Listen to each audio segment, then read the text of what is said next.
If you were designing a universe for life, I suspect you might design it differently. There is no evidence of design or purpose to our universe. I'm a speck, on a speck, orbiting a speck, amongst two other specks, in the middle of specklessness. I am not, I suck. No design, no purpose. I'm a speck in the middle of specklessness. Are we really just insignificant specks in an accidental universe? Do we really just suck? I suck!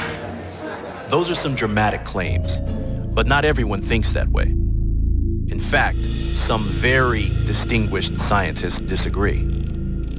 Freeman Dyson, a world-renowned physicist and mathematician, says, and I quote, "The more I examine the universe and study the details of its architecture, the more evidence I find that the universe in some sense must have known that we were coming." So maybe it's not an accident that Earth is habitable. We caught up with physicist Bijan Namadi, who was a senior engineer at NASA's Jet Propulsion Lab for over 16 years. What we've discovered in the last few decades is that the properties of the universe in general, and our planet in particular, are fine-tuned, not just for our survival, but actually for our thriving, our benefit. So Earth is not just habitable, it's better than that. It's hospitable. It's like this. Imagine you're a space explorer and you land on a distant planet. There's no water, no oxygen, and it's 300 degrees below zero. You're screwed. But then off in the distance you see a structure, and the closer you get, the more it looks like a house. When you open the door, you find that it's been filled with warm, breathable air. You take off your spacesuit and find a faucet with drinkable water and a refrigerator stocked with healthy and delicious food. What's your first thought? The house and everything in it was the product of a mindless natural process? Or that it was designed to take care of you, to meet your needs, and that someone prepared it as a home for human beings, like you? Our planet, Earth, is that home. Our planet is a terrestrial planet. It has water and carbon, both necessary for life. It has an oxygen-nitrogen atmosphere in just the right proportion for life to thrive. We have plate tectonics to circulate minerals. We have a magnetosphere that protects us from harmful radiation. Our moon stabilizes our axial tilt, giving us a stable climate. And we have gas giant planets, particularly Jupiter, cleaning up the solar system from comets and asteroids that could harm us. And we are located in the habitable zone of a very stable, energetic star, which itself is located in the habitable zone of a metal-rich, mature galaxy. So the Earth is apparently exceedingly rare. There is no design or purpose to our universe. Still stuck on that? Even though the Earth meets exactly the conditions needed to sustain life?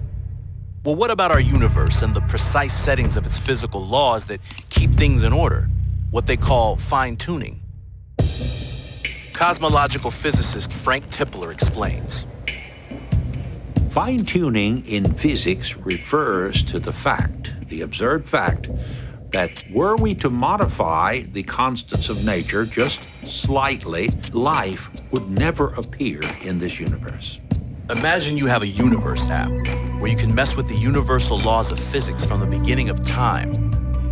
Starting with gravity. Too strong and the stars would be unstable and deadly to life. Too weak and the stars would struggle to create carbon and oxygen. Again, no life. We got Stephen Meyer, who holds a PhD from Cambridge, to break it down.